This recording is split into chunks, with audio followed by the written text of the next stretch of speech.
These headphones that I have on make everything so loud. And I can hear my mouth noises in a way that's kind of gross. Nice. Mhm. Oh, good. That one sounded good.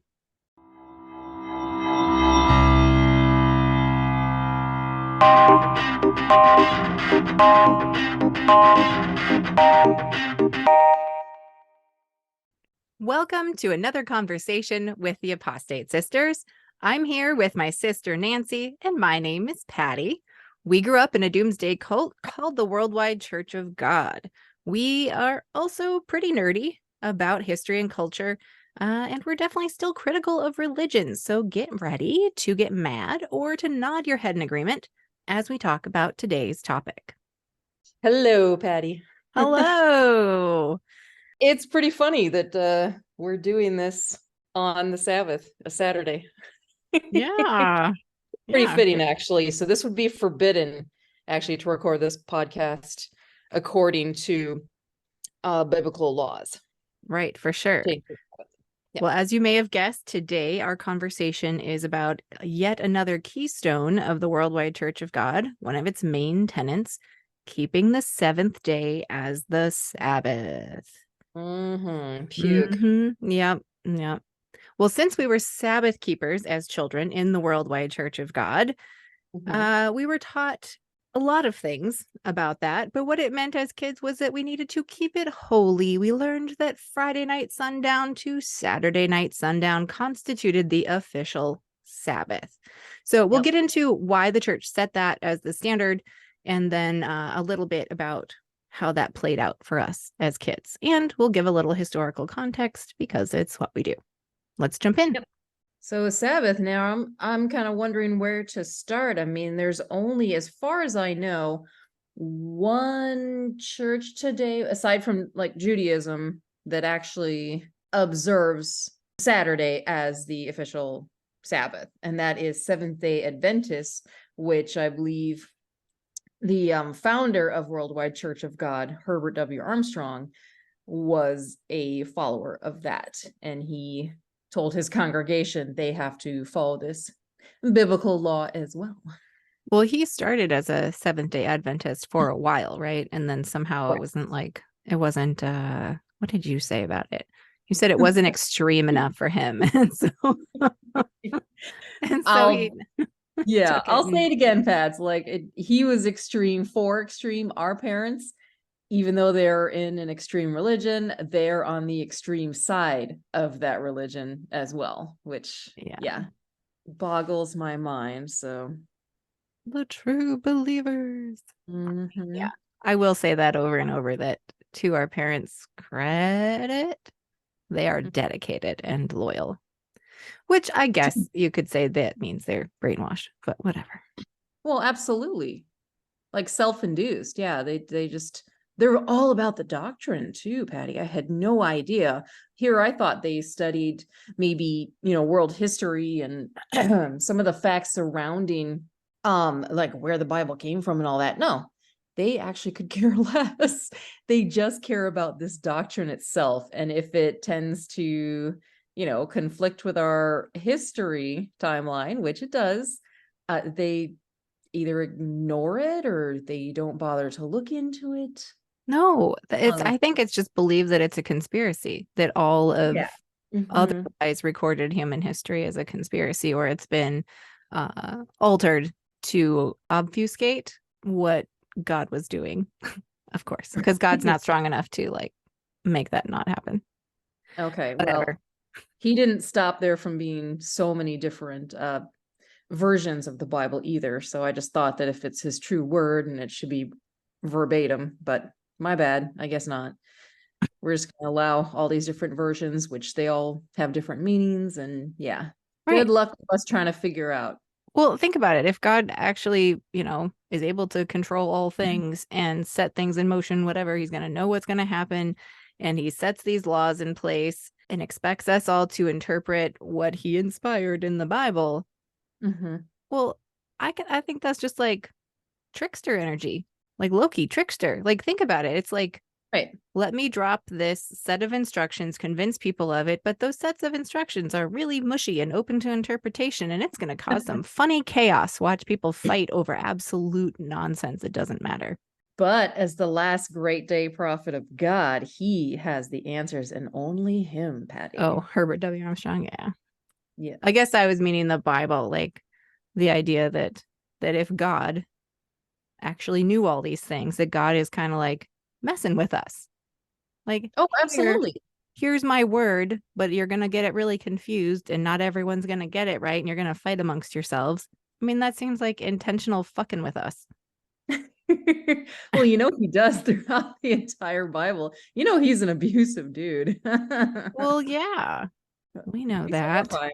Well, and then I would contend that one of the best tools used by God, okay, not really God, but church entities, is the Sabbath, or the Right. keeping of particular days holy, Yeah. or times of day holy. It's a great way to control people. Right. But it is rooted in actual history, so I can kind of pinpoint where it came from. I'd say first, why don't we take a look at the actual Bible passages and where Herbert W. Armstrong, founder of the Worldwide Church of God, actually got this information from. He had to justify the belief of a seventh-day Sabbath. So some of the key passages here, I did look up. Genesis 2:2-3 describes God resting on the seventh day and sanctifying it, setting a precedent for Sabbath observance. So first of all, my question is, why in the fuck would a god or deity of any kind need a day to rest? First off, but Right.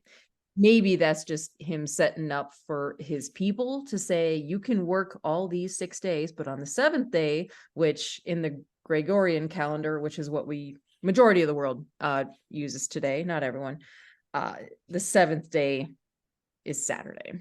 Not the seventh like work day, but it's, yeah, I don't even know how or when all of that got started, but You bring up an interesting point about why the fuck would a god or a deity need to rest at all if we're, typically assuming this being is all powerful, all knowing, etc., etc.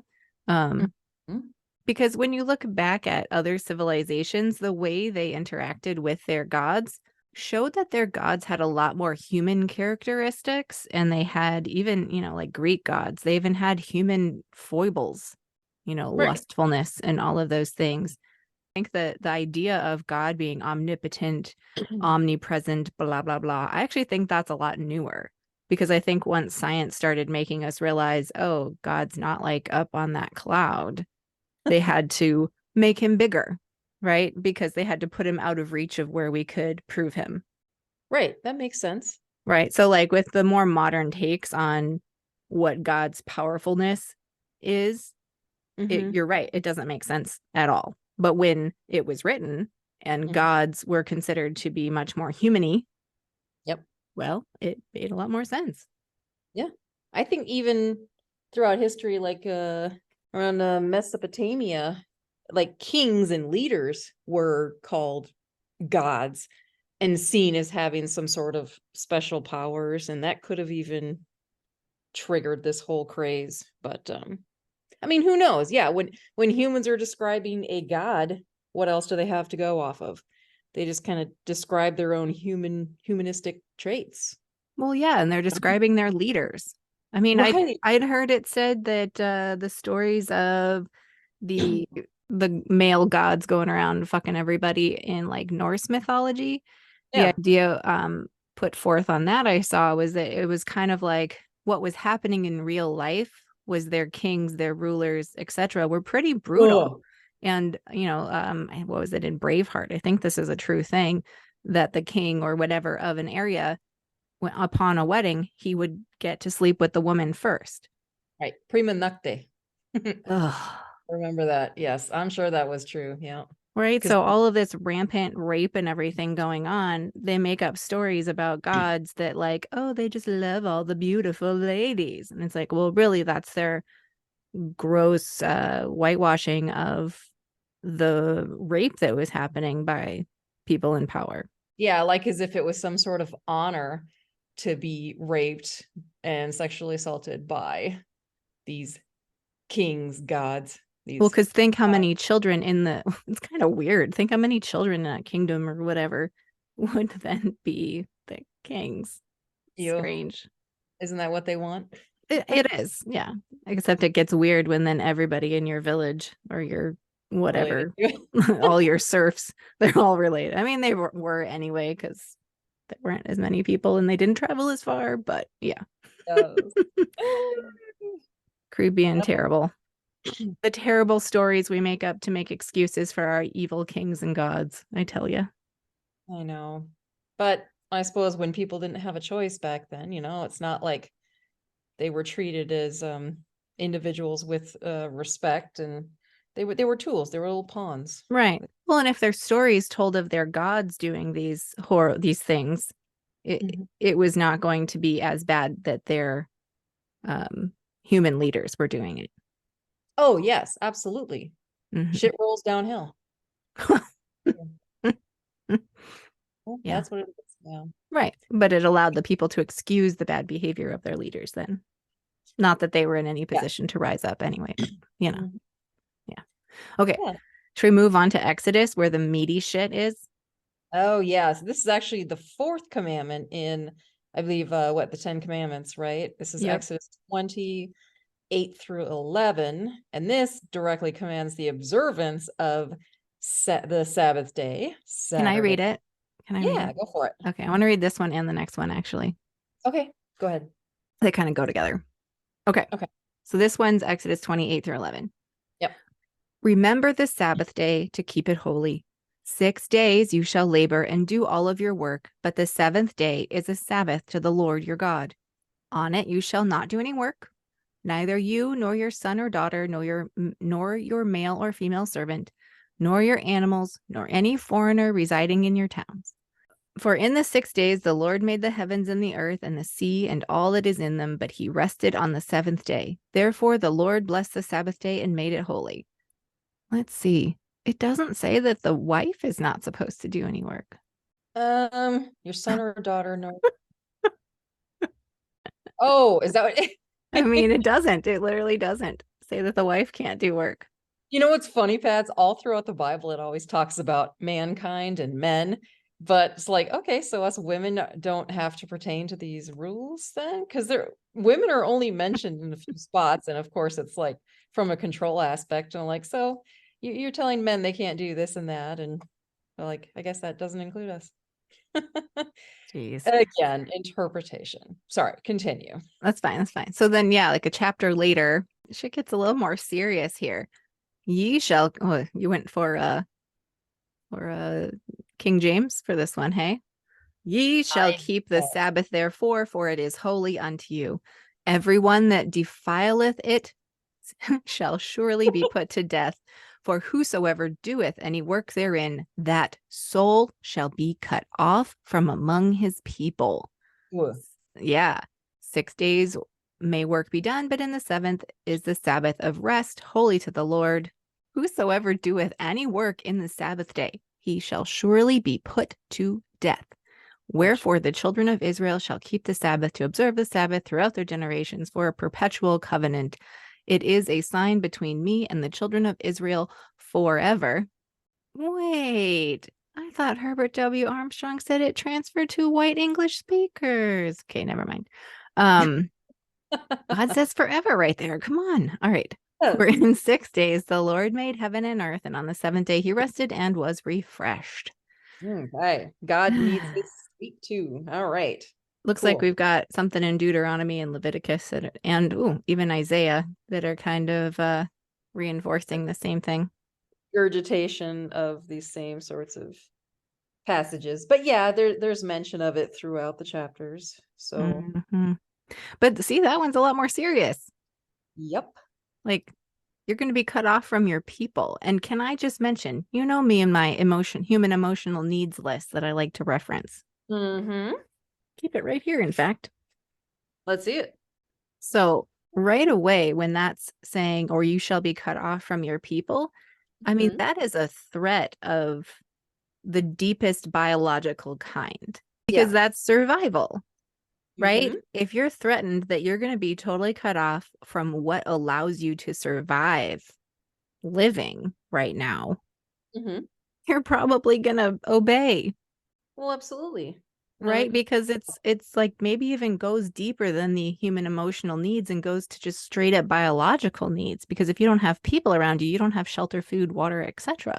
right, you're done. You're Yeah. screwed away. So, And I mean, isn't that the threat, really, that any of this religion stuff, or for sure how we grew up, like that's how it worked. hmm, If they make us afraid that our lives or our food or our love will be lost, we are putty in their hands, especially as little children. right. And I know it's a control tactic, but I am just curious to know why these people were so against like this one particular day. Do not work on this day. Gosh, the only thing I can think of, I mean, I did look back further to try to see where it may have come from throughout our history. So obviously we know Jews follow this law. They call it Shabbat. Mhm. Sometimes it means Hebrew for rest. So literally, yeah, they celebrate Sabbath on Saturday. We know that. And that for them, it's more of like rituals, traditions, and I think even they had some sort of like festivities on this day. I know our experience was very different. But prior to this, I did find some Babylonian creation myth called, I'm going to butcher this, but Enuma Elis? Enuma Elis? Enuma Was Elish is how I've heard it said. I'm sorry, how is it said? Enuma Elish Elish. Okay. might You're not be probably so hard on the sh sound, but right. Okay. Not that we'll ever know the exact, yeah, how to yeah. say it. So this was actually written in Akkadian cuneiform that states, Sabatu shall thou then encounter mid-monthly. In Sumerian, Sabbat meant mid-rest, and in Akkadian, it meant day of mid-repose, and it had connection to some sort of Sabbath observance on certain days of the lunar month in the Assyrian calendar. Like the 7th and the Oh, 14th, they were known as holy days, which we know holy days, and that's a whole nother topic for another podcast another time. yeah. Or also evil days, things that you were prohibited to do on these particular days that were passed down by the king at the time. That included things like chariot riding, maybe eating meat.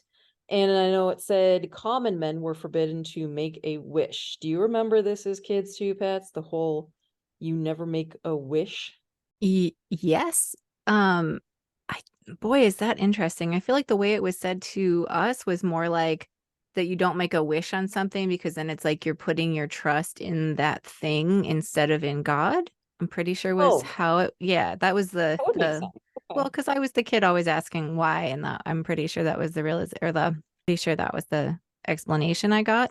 But you're Right. right, it extended to everything. I mean, Mhm. the whole idea of wishing on a star was very, very heavily in popular culture when I was a kid. Right. And I just remember scoffing and discussing why that was bad every time it popped up. Embarrassing, right? Yeah. I mean, unlike other fundamentalist groups, we were able to like play cards and play with dice and stuff. But that Mhm. whole idea of like shaking the dice and blowing on it for good luck or whatever, anything good luck too, Ah, kind of not yes. good, right? Mhm. Putting your trust in something, whatever. Yeah. Um, we didn't do birthdays. We didn't celebrate birthdays, which I'm sure we'll talk about in the future. But the whole ritual of doing candles to blow Yeah. out candles, make a wish. I mean, let's be real, there's a whole lot that's witchy about that anyway. So, like, I understand why our parents would have been so against it at Yeah. the time. Even, gosh, I don't think I was forbidden from doing the he loves me not thing on a daisy. I remember you doing Oh, that. the whole like blowing in a dandelion, the floofs, and making a wish. Oh, that Uh, one too. Yes. yeah, was a solid no go.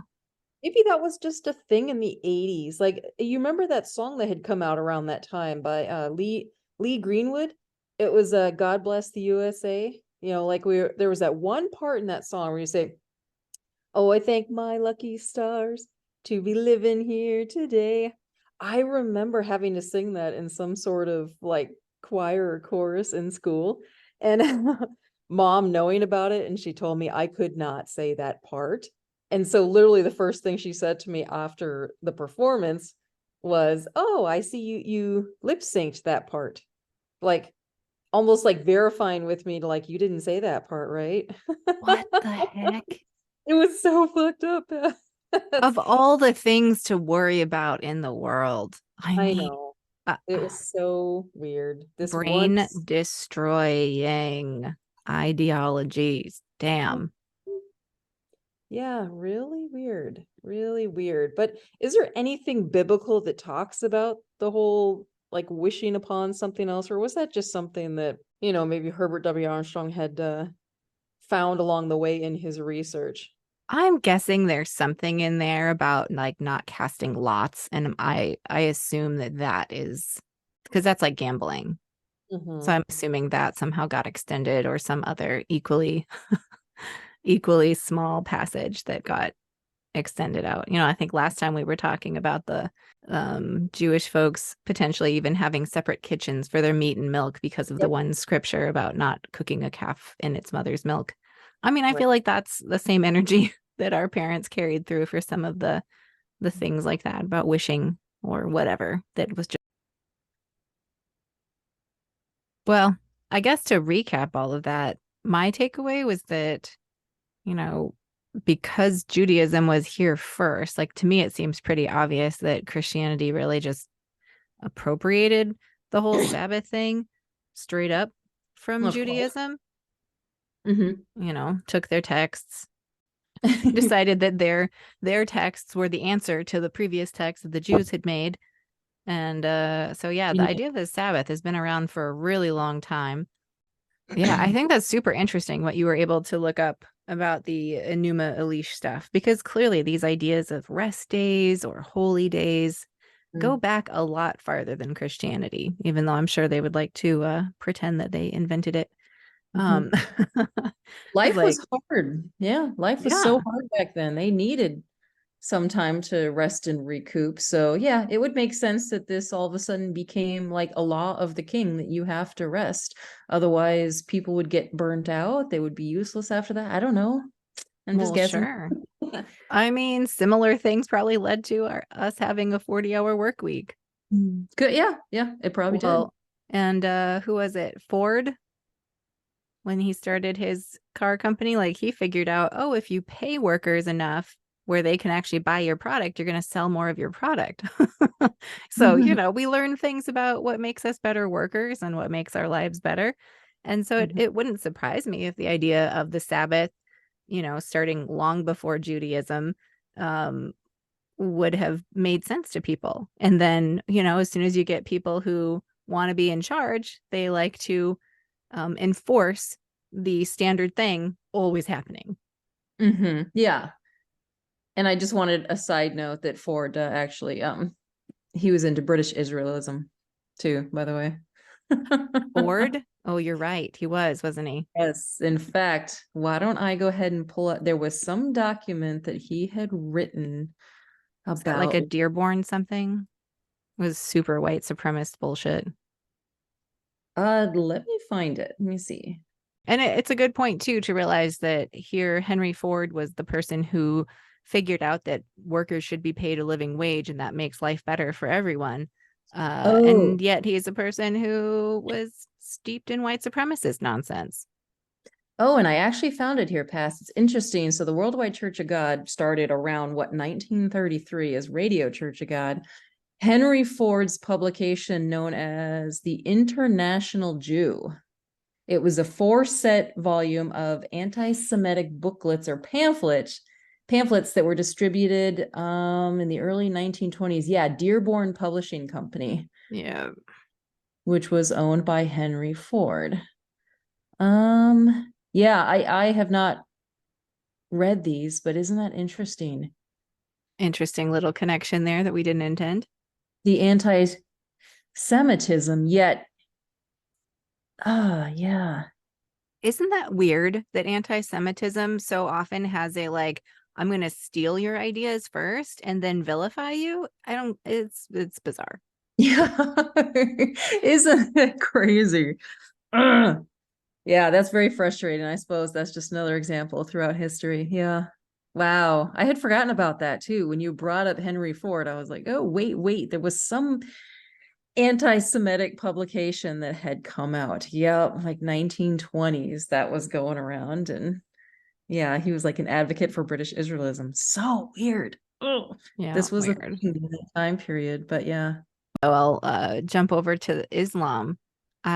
I was thinking about it as we were doing this, and I was like, well, wait, I don't actually know if Islam has a Sabbath, quote unquote, to speak of. Um, Mhm. and I did discover that they do. Apparently, the midday Friday prayer is like the to being together to, I don't know, worship or whatever, but like to be in congregation.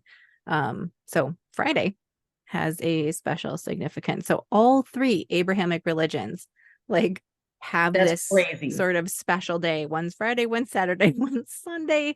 So they all kind of had to set themselves apart to be right. I don't know. Kind of That's funny. incredible that you found that. I did not even look up what Islam, what Muslims did for that. Oh man. Okay, so midday Friday, then we have this weird Friday night to Saturday night, Saturday Sabbath, and then Christians, like modern Christians today, just go to church on Sunday morning or whatever. Have their Sunday school for kids. Yeah. I That think is for some interesting. Christians back in the day, there was a component of maybe not sundown to sundown, but that the whole day was the Lord's day, right? Yeah, but I don't think they were forbidden from really doing anything, right? I think it was still just an average day for them. I don't know. Maybe it was different back in the day and people adjust things with time, you know. I think not working, like not engaging in commerce or work Mhm. was always a part of it. Okay, could be. Yeah. Yeah. I'm The thinking of one like holy day. in the South, right? Like the Bible Belt. Yeah. Yep. That's interesting. Yeah. Hmm.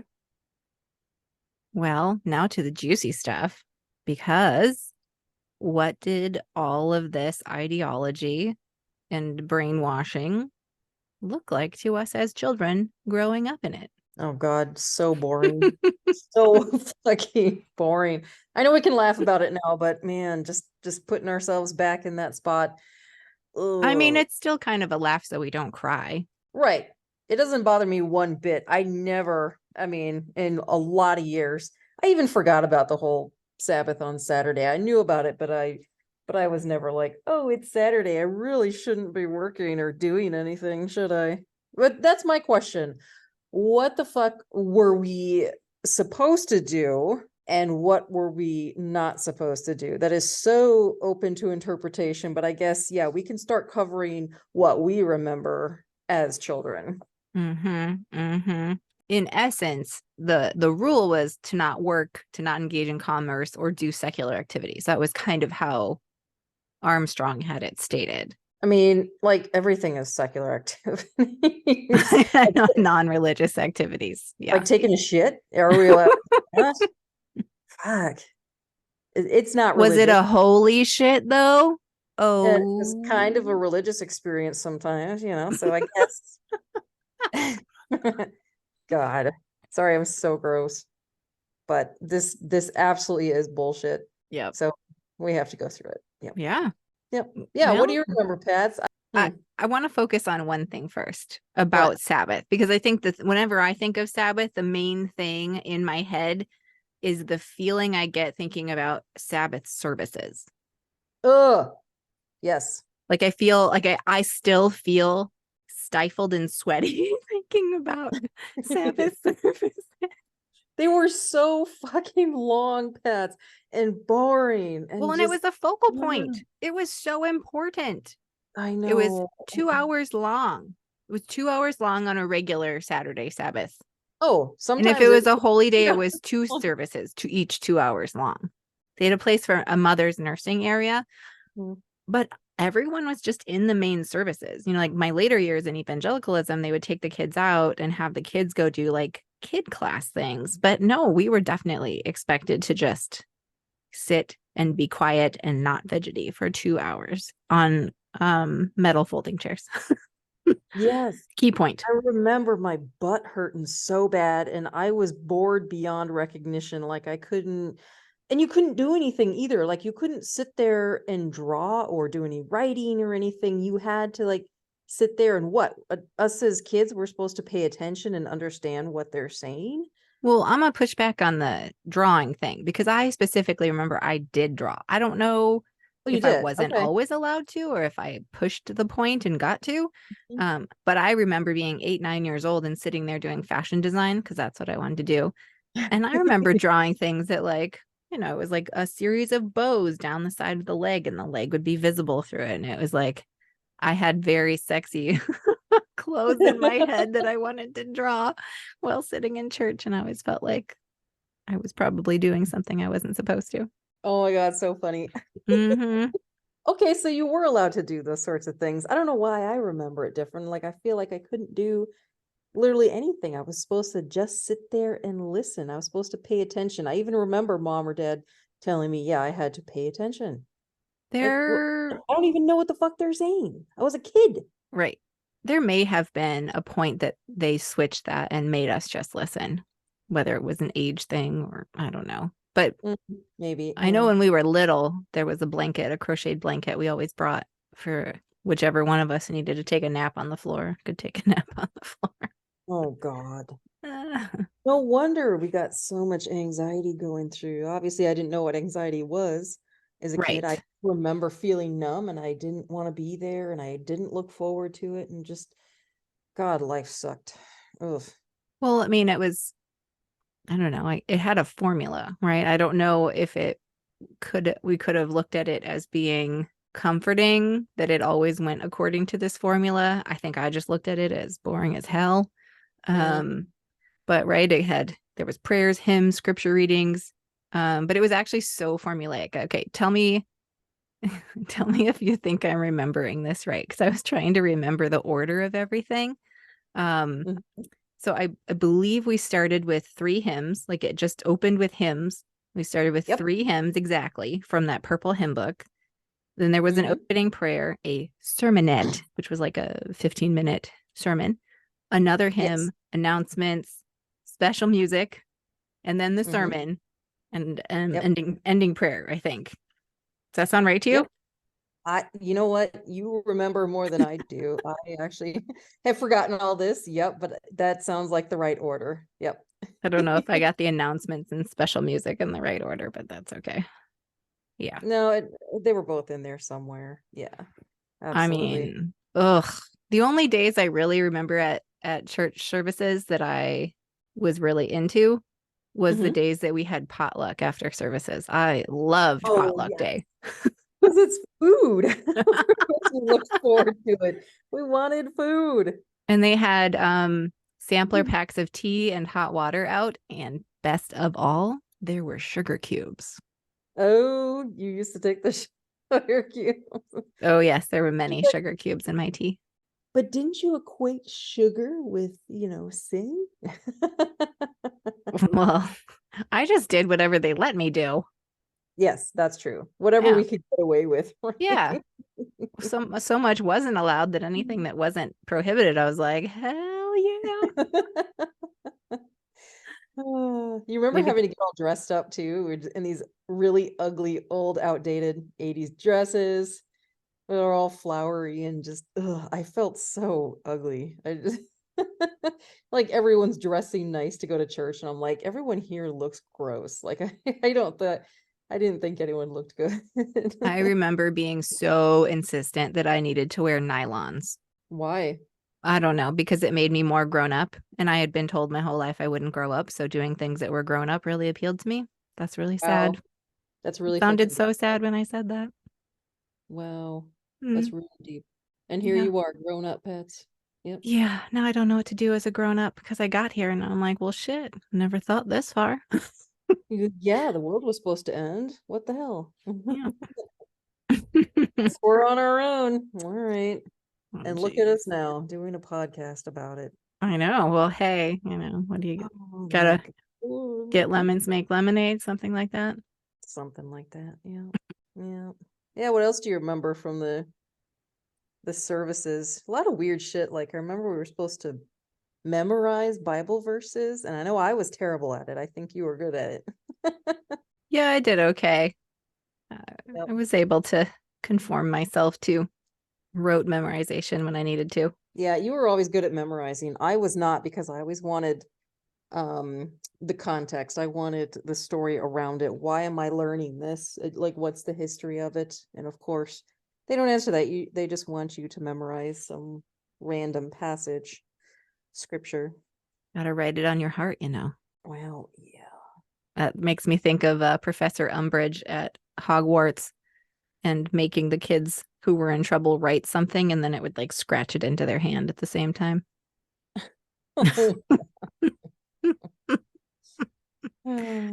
I guess the two really random that don't have any significance that I thought of was I was remembering there was a bat in the church building one day. And this was a building that they rented. Like they had use of the facilities on Saturdays. Oh, we They went didn't. there too. Oh I yeah, wonder we if went back and saw it about 5 years ago. I guess I didn't realize till later it wasn't the church's building. They've always just rented out buildings, right? Yeah. Anywhere throughout the nation, they just always rented for some Well, reason. Jesus was coming. Why would they go to the trouble of owning them? Well, that's a good point, actually. Because then they'd have to maintain them. Yeah. Oh, you're right. Mhm. You're right. Yeah. Yeah. The bat flying overhead. I remember that day when the bat flew into church, and I was You like, do? wow. Oh, I do. And Oh, it I was remember great. because it was the only entertainment I had gotten in a long time. Like, oh, that's fascinating. Something interesting in the midst of this absolute torturous hell that we were in, this boring Sabbath where our butts hurt and we had to be quiet and we couldn't ask questions. It sucked. Yep. I remember when it started flying around the hall, the pastor, whoever was up at the front, said, "Oh no, we were hoping it would stay on the wall." And at one point, I looked up, and it flew directly over my head because I had never really seen a bat up close, and it was close enough that I could see its furry little body. And I just remember thinking that was the coolest thing ever. Yeah. Yeah. Because we're so in tune with nature, we love all the animals out there, and that's what we resonated with. Yeah. I mean, I was like, "Hey guys, look, there's a bird." According to the Bible, a bat is a fucking bird, Bats. You remember? That's why I said that. Oh my god. Yeah, the pastor should have said that. He knows the Bible. Oh my god, so good. Yep. Bats were definitely one of those unclean birds. Yeah. I think we tried to find some sort of amusement or joy in all of that. The only things I really looked forward to were there was, what was it, a guava tree or a kumquat tree in front. So we'd always go and pick some fruit before we went in. And mom and dad never really stuck around to chat with people long after church. And then it was just kind of, it was done. It was over. Yeah, they talked to some people. I don't know. Dad had his bachelor friends who were still there and were all Oh, still really? bachelors. And he was the one who left the group and got married. Yeah, okay. If I had to guess, I'd say about half the guys in that group were actually closeted. But, do what you got to do, I guess. Yes, well, yep. Yeah. Okay, so just this is the grossest and worst, but speaking of being entertained by horrible things at church because church was terrible. There was one time that our brother was definitely not feeling well, and I don't know why. Maybe it was going around the family, but I don't think dad was at church that day, which was highly unusual. And Yeah. we're all sitting there, and then out of nowhere, our brother, I look over and I swear to you, it was like a fountain. He was projectile vomiting like I have never seen before or since. In the middle of church. And someone I know mom was really happy about whatever man it was that came over to help, who was an usher that day, and like in his 3-piece suit and everything, scooped up our brother and headed to the back, and we left. I remember feeling so conflicted because I was so glad that we were leaving, but I was like, is that terrible of me? Because our brother is barfing. Whatever it took to get us out of there. Oh my Oh my God, Kat, God. speaking of barfing, totally off Oh. topic, but do you remember we had our old nasty station wagon? I think it was the station wagon. And, I used to get so car sick, and for some reason, mom and dad didn't look into that, but I would either puke or feel like puking every single time we had gone to church. And maybe that's just kind of in my mind. I know I'm going to church, so I just want to barf anyway. And I Did really it? don't want to go, and I look for an excuse to get out of it. But I remember barfing out the window because for some reason they wouldn't stop the car, whether we were like on the highway or something. And oh man, as soon as we got to church, you looked at the vehicle, and just this line of barf just coming out of the car, stayed on the side of the car. And then they didn't wash the vehicle for what felt like so long. Oh, I don't think they ever did. Right? No. I'm pretty sure that barf stayed on there until it just like naturally wore off. It was on there for a long ass time. Yep, I remember. Probably How till we gross didn't is have that car anymore. that? Oh man. Oh, nasty. Anyway, yeah. Okay, I have another thing about church services and being a kid. Yes. Do you remember the YES lessons? Yes. I really need to look that up because I'm sure they'd be amazing to see now. But it was these little, I don't know, booklets, I guess you could say. They're 8.5 by Teens. 11. What? Wasn't it like, was it YES or YOU? There was both. So the kids was Oh, YES. I yes. forget what it stood for. It meant something. And then YOU was Youth something. Youth Something United. Youth organization. I don't know, whatever. But yeah, so yes, you. Pretty funny. But yeah, so the YES was the kids, and that mostly consisted of these little booklets that we would get. I don't know if it was monthly or something. But it was some part activity book, part coloring book, 100% propaganda, Bible stories and pictures of people at church being good humans. And and we had to color them and do the work, fill out parts of stuff that was based on scripture, blah blah blah, that kind of thing. Yeah. Your daily or your weekly religious homework. When you got to being a teenager, which always looked really cool when I was young, I was like, oh, so excited to become a teenager and be part of the YOU group. Oh, Yes, because teens were cool. I always thought people older than me were so cool, and I always wanted to be like them. yes. I remember that. I think just before we moved away from California, I was old enough to be part of the YOU group. And I think our church in Wisconsin was a little bit smaller, and it didn't have quite the same feel. But there was occasional dances that I would go to Oh, through church because they needed to make sure, Worldwide Church of God teenagers married other Worldwide Church of God teenagers. of course. Yeah. So they could have Worldwide Church of God babies. God. Even though the world's ending and you shouldn't have any babies. Actually, the Bible says that. At one point, Paul, I don't know if it's Ephesians or Corinthians or whatever, but it's Paul, one of the confirmed written by Paul passages. He's basically making a play to say, okay, don't change anything about your circumstance. If you're a slave, just like deal with it. If you're married, that's fine. But like, if you're not, you probably shouldn't get married because ew.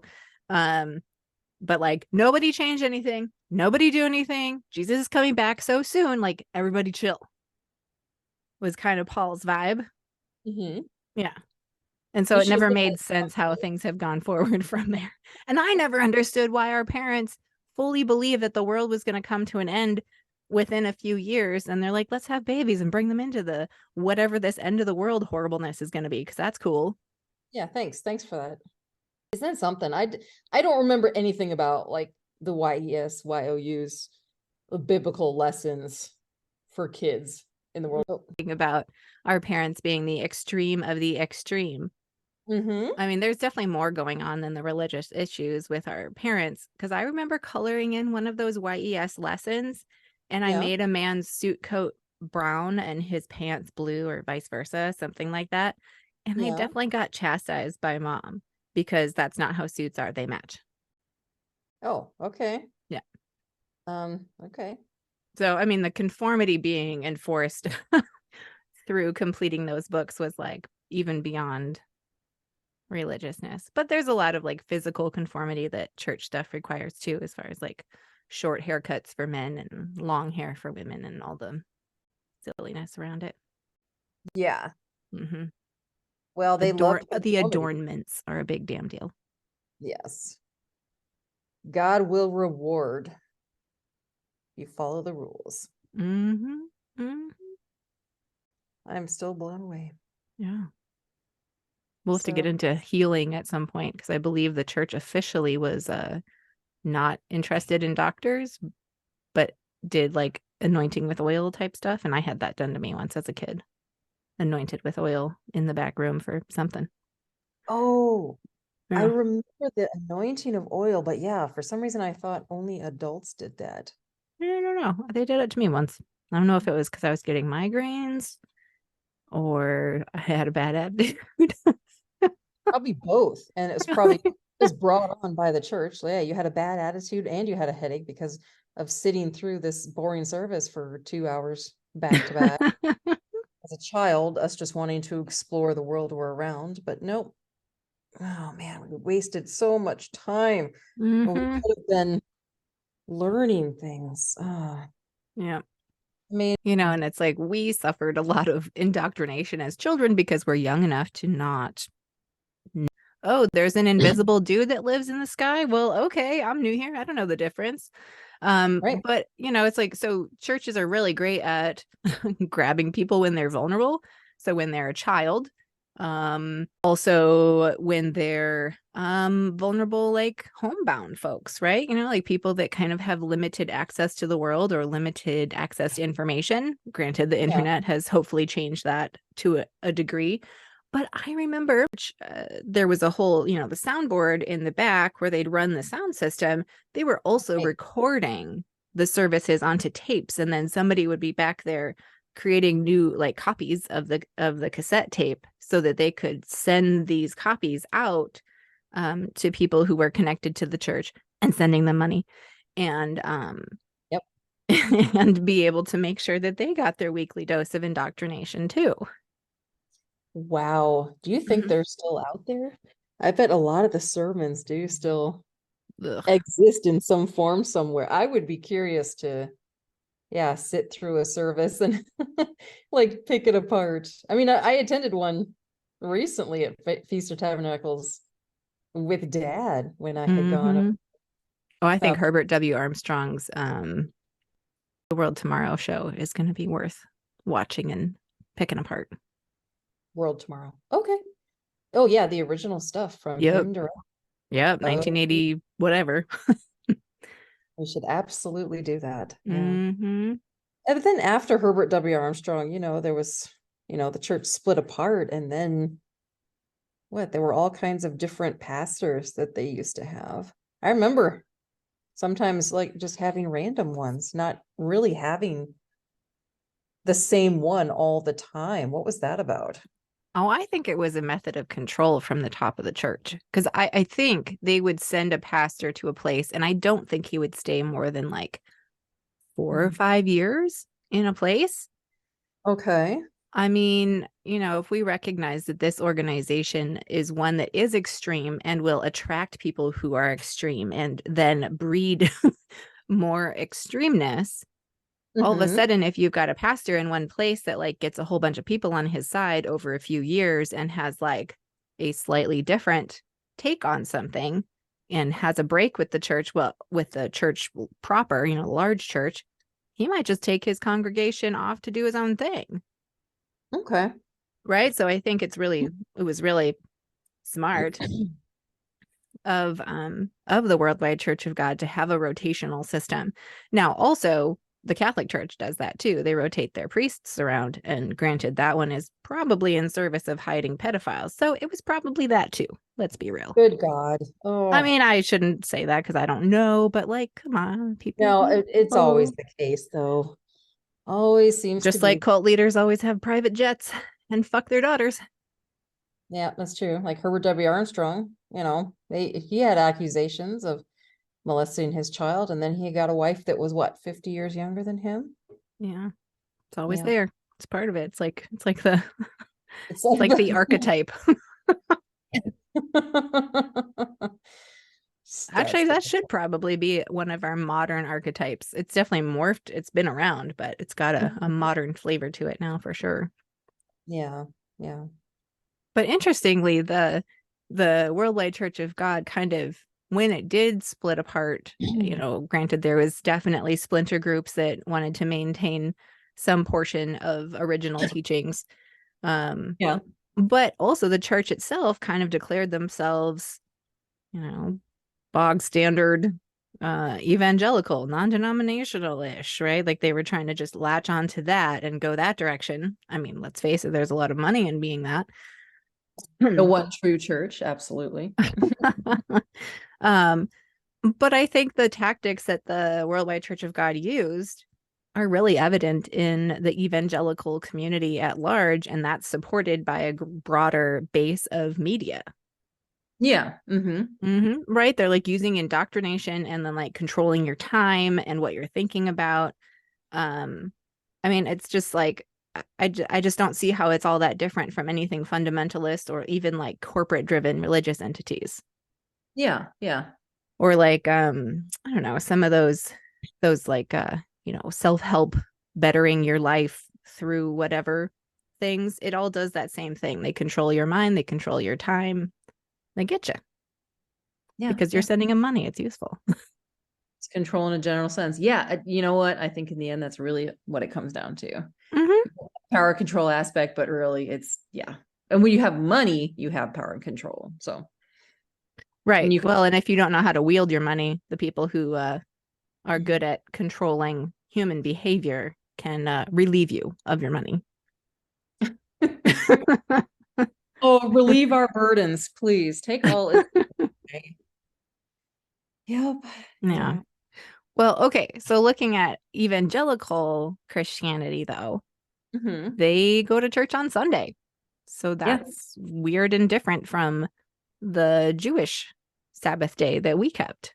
And I feel like I remember asking a lot of questions about that as a kid. And probably it was partially answered by watching The World Tomorrow, partially by our parents talking about it. And I believe that the reason Sunday is the day for modern evangelical Christians is because it's a commemoration of the day that Jesus was raised from the dead. Believing that if he was crucified Friday, then Friday, Saturday, Sunday is somehow the third day. Doesn't really make sense, but it doesn't have to. It's religion. And so then Sunday would be the day of resurrection, and therefore keeping Sunday holy was an homage to that. So like we started with creation, saying the seventh day was now the Lord's day because it was the day of the Lord's rest. Right. And then we started saying the Lord's Day is Sunday because it's honoring Jesus and his resurrection. Because it's just like, yeah, that's the same thing. It's fine. We don't notice that it was two different things. But Christians just say it's a New Testament. It's a new chapter here. So this is what we follow from now on. Like I said previously, a lot of Christians say, well, the Old Testament is kind of obsolete. Like we're kind of, Jesus brought about these new rules. And so a lot of the stuff from the Old Testament or the Hebrew Bible kind of got brushed to the side, or any passages that were in there, sometimes they would tweak. So, yeah. Well, true, but yet there's a passage where Jesus is literally saying, I didn't come to destroy the law. Not one jot or tittle will pass from the law, blah, blah, blah. Like, okay, I don't know, y'all. What are you doing? Tittle. And we're tittle. Yeah, that they would change it to Sunday. But again, Christians don't like rest the entire day. No, it's true. Sunday. They go to church and then they go about their day like now. I have a feeling it was different in like 1800s or something, just from old books I read. But who knows? I could have just been like an ideal, not what people actually did. Yeah. And I think a lot of Christians might just justify it saying, well, these are modern times now. We have things to do. People are busy, they got to go get their shit done. Which still makes me Mhm. wonder, like, how do we know what it was that we weren't supposed to do on that day? Right. Yikes. Hmm. There were still a few examples here of, like, I remember we couldn't watch TV for sure. You remember that? Um, unless it was a movie or show that was sort of based in from the Bible, like a Bible story, like the old movie The Ten Commandments. You remember that? It's actually one of my favorite movies, the one with Charlton Heston. Yeah. But yeah, I remember watching that as a kid, and I could watch that on Saturday. I remember Dad telling me that was okay because it was a Bible story or based on a Bible story. So that Oh, was fine. I don't think I realized that. I suppose we watched the TV. We had the TV on too when the World Tomorrow episode was on. Ugh. I remember him, like, listening to him, and I would get scared as a kid because there was times he would just yell. We had some pastors that were like that too. I would Mm-hmm. get so scared, like, why is he yelling? I know that the fist on the podium was definitely a thing. Yes, It's like laying a down. leftover trope of the fire and brimstone preachers from. Yeah, so with not watching TV, that was a big one because us kids, yeah, I seem to remember us watching a lot of TV.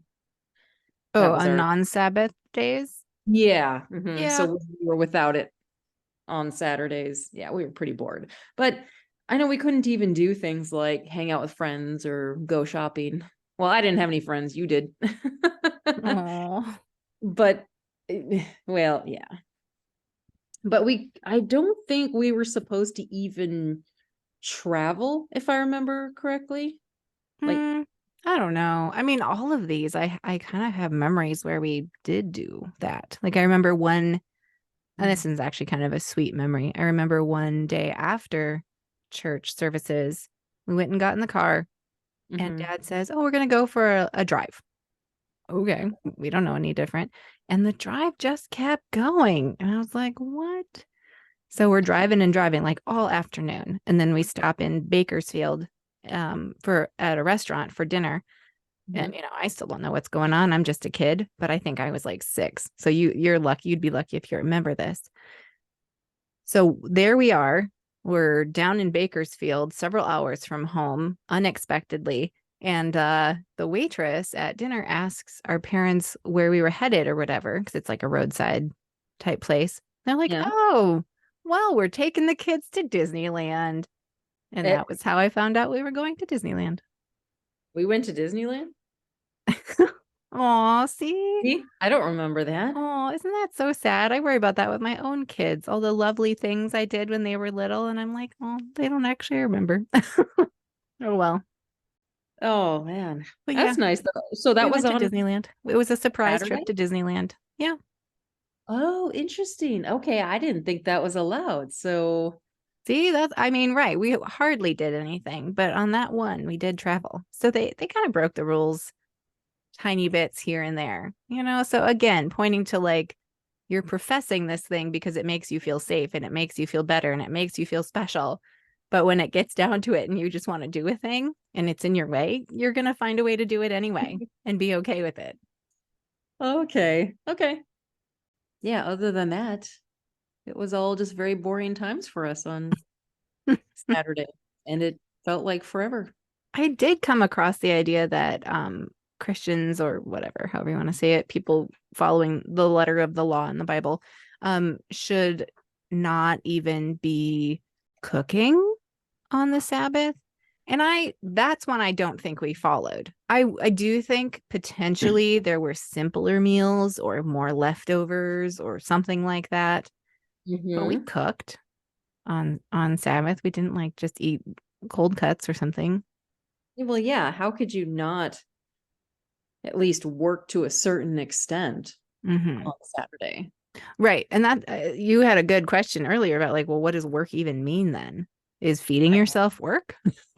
Is working for a wage for someone else work? Is running your business work? I mean, Do you remember yeah. Bill Maher's reli- what's the word? Religious? Oh Religious? yeah, Right? religious. You Mhm. remember that? This like sort of documentary where he goes around talking to people of like different religions and trying to figure out what they believe and why. I remember this one guy that stood out. He believed in the whole like not working on a particular day. I think it was Saturday, the Sabbath. And he created all these devices as a way to do as little as possible on that day to make sure he was following the rule. Oh, I just remember that sticking out. In fact, we should probably watch that again at some point. It's been a while. There was a book I read. It was I think it was called My Year of Living Biblically. And it was I don't think it was the same guy, but it was someone who decided to follow every single thing in the Bible. Oh boy. Yeah, and see what that would actually look like. So you're saying that if his daughter like got raped before she got married, he was supposed to stone her to death. Did he do that? Well, let's hope that that condition did not arise for him in that year. But I mean, I'm sorry, but it's true. It's like true. the whole eye for an eye thing. If your eye causes you to sin, poke it out and yeah, go on being half blind. I mean, you're not wrong to mention that, because I think he was really sticking to like mixed fabrics, or no mixed fabrics and no pork, and he was trying to do those, and it was trying to be kind of funny. I thought, okay. the way I took it is he was trying to be funny. But I mean, that brings up a really good point that absolutely there are things that you would be put in jail for that are biblical if you tried to do today. Good resource for that is Freedom from Religion Foundation. You go on their website and they have this amazing quiz about your Bible knowledge, and it just like you read through it like, is that really in the Bible? Yep. Well, so not only did you and I both grow up in the Worldwide Church of God, somewhere between there and our current adult lives.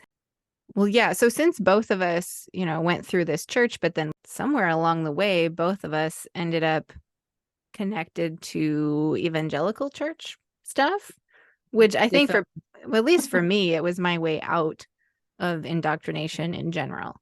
Right. It was the start. Right. Yeah. Yeah. Because it was evidence of me trying to be normal. Things I might never achieve, but clearly I wanted to do the normal thing and be in the church that everyone was in, right? Like just be a Christian because everyone's Christian. I hadn't figured out that you could not be a religion. So anyway, we had to take just a few steps down at a time. We couldn't full blown like, nope, we don't believe in the Bible anymore and that's it. We had to step down into evangelicalism because I mean, we needed to make sense of the Bible, and we had to take the parts that said, yeah, Jesus and love and all the fluffiness of it. I think we needed that before we both completely got out. Right. We had to walk to that style and be like, oh no, this is still nonsense. Right. In terms of the Sabbath for evangelicals, you and I have talked about how the reason for Sunday, the day of the week that Jesus was resurrected from the dead. It does seem like that would draw questions from Christians of, hey, this is pretty clear about the Sabbath being the seventh day. So why are we going to church on Sunday, which is our first day? I feel like that word or that phrase, the Sabbath, has this sense of importance or sacredness about it. And so I think sometimes evangelicals are even using the term Sabbath to indicate some event they're doing that's about rest, or to describe Sunday as the Sabbath, so like one more thing that got appropriated. It's kind of the name of the game. Yeah. Well, and I think these things are worth investigating and exposing, because right now we're in a situation in this country where we've got politics being incredibly affected by the evangelical contingent, because it's the overlap with the white supremacy contingent is getting bigger and bigger, and it's really terrifying, to be honest. But I mean, I feel like I can see evangelical thoughts and ideas being kind of used for propaganda and for marketing. I guess thinking about what is it, Chick-fil-A? Yep, Chick-fil-A. Right. Closed So on Sundays. yeah, both Chick-fil-A and Hobby Lobby are owned by I would say religious zealots, Christians who decided that they need to keep their stores closed on Sundays. And I believe both of them have all, what's up? They're both Lutheran, aren't they? I don't Maybe I'm know. wrong. Okay. But not only do both of them close on Sundays, Chick-fil-A in particular is really known for its anti-LGBTQ stance and them putting their donations toward politicians who are anti-LGBTQ. Mm-hmm. And then looking at Hobby Lobby, I think they have been in the news a lot because of their resistance to providing, well, for sure, abortion services, but even birth control to their employees. Ah, interesting. So, Mm-hmm. I mean, it's, here they are using their religion to try to force their morality on other people when, like, hello, they're not there for that. They are there to run your cash registers. They're there to stock your shelves. They're there to flip your chicken burgers. Like, pay them for that work. And you know what? If their body needs care and you as an employer are providing their health care, that is also part of what you need to provide them. It makes me so angry. But I mean, I do think what they're doing when they have these stances out there in the media is I think these companies are actually using it, getting all worked up. I think these companies are actually using it as propaganda and marketing. So, I think they might realize, oops, we're losing sales by being closed on Sundays. But what they're gaining by doing it is they've got all of these professing Christians who make it a cultural phenomenon to go to these places that the left is vilifying because they're closed on Sundays, and they are loyal and they will spend their money there. And I can only think that the trade-off has to be worth it for the people running these businesses, or at least it helps them recoup a bit of what they lose by standing to their convictions and being closed on Sunday, Yeah, it makes sense. It makes sense. And they say even bad publicity is good for you, Well, look at Trump. I mean, he's a prime example. It's true. Yeah. So, I mean, it becomes beneficial to have your commercial endeavor out there as signaling that you're a Christian. It brings in at least one demographic of customers. Yeah. Yeah. And say what you will about Christians, they are loyal to their own. Yeah. Loyal. I feel like there's got to be another word that it be. Yeah, We loyal. give it more virtue than it's worth by calling it loyalty, but it's like blind obedience, right? Oh, blind obedience is probably, but yeah, but they like being amongst their people. Yes. Yeah, it's true. Guess that was kind of my last big thought about this whole Sabbath thing until I have more thoughts later and we do a part 2.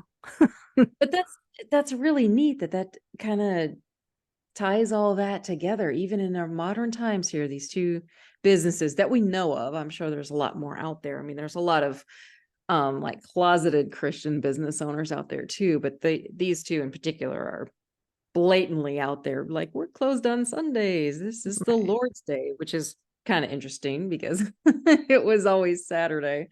But yeah, evangelicalism, it's right there in our faces, and still trying to control people. Yep. Yeah, I know. Bringing it back around here to how we figure out true things. I always thought that, hey, if you place a book in front of someone, in order to figure out whether it's true or not, you need to find out facts about it from an outside source. Am I wrong about that? Like, before I believe anything in it, I want to know who wrote it and when, where did it come from? And I was trying to figure this out about the Bible. I actually did go to our dad for reference. You remember he was kicked out of the church he was attending, Restoration Church of God, Yeah. Pastor Pack, and he had put together this entire document, I want to say a good 20 pages or so, on what constitutes a day. And it goes back to the whole sundown to sundown thing. What constitutes an actual day, the whole first Sabbath. And I tried to get the document from him. I asked him for it, and he wouldn't give it to me. He said, well, that's just not something he wanted to share. But the most interesting part about it was I brought up like, oh, I'm working on my world history timeline. And I was looking at that time period. I was just trying to figure out, the historical background of where the Sabbath day may have come from. And he made it clear to me that it would probably not be of interest to me anyway, this document of his, because he was more interested in doctrine, meaning the Bible itself, as opposed to any of the history surrounding the Bible that could link, to the Bible itself. I thought that was interesting. He's not interested in facts. He is just interested in following the Bible, whether there are facts in it or not. He is following it to a T. Yeah. So I just thought his response was really interesting. Right. That no inclination toward validating anything. Right. It's just pure cognitive dissonance where he's like, I'm just going to follow the Bible. I don't care about anything outside of it. And even it goes back to another particular family member of ours where I was getting into evangelicalism, and I was asking him, like, well, where did the Bible actually come from? Like, who wrote it? And he literally told me back. He's like, it doesn't matter. What matters is what's in it. Oh, okay. Okay. So we're not going to fact check here. Well, how'd you decide that then? Yes, exactly. But to them, all that matters is what's in the Bible, and they follow it to a T. Well, yeah, this was good, Pat. This was good to unwind. I mean, as always, we seem to come down to, it's important to believe true things and to know how to uncover true things and sort out the things that are not true. Mm-hmm. Yep. Mm-hmm. So really, we're just picking it apart to see where it all comes from, where it stems. And I feel like Sabbath day on Saturday really lines up with some of the beliefs people had back in ancient times. Sure. It really does. Well, I know one true thing, Nancy. I love you. I love you too, Pats. And it's fun that we do this. It's so fun that we're doing this. This is primo healing shit right here. That's what's going on. It really is. We are literally taking what we were taught as kids and just picking it apart piece by piece, deconstructing, and it's beautiful. It is. Yeah. But I love that we have both the Hebrew Bible as well as our little stint of evangelicalism to work with as well, because there are so many differences between the two. So I think it's kind of fun that we start with one and then the next.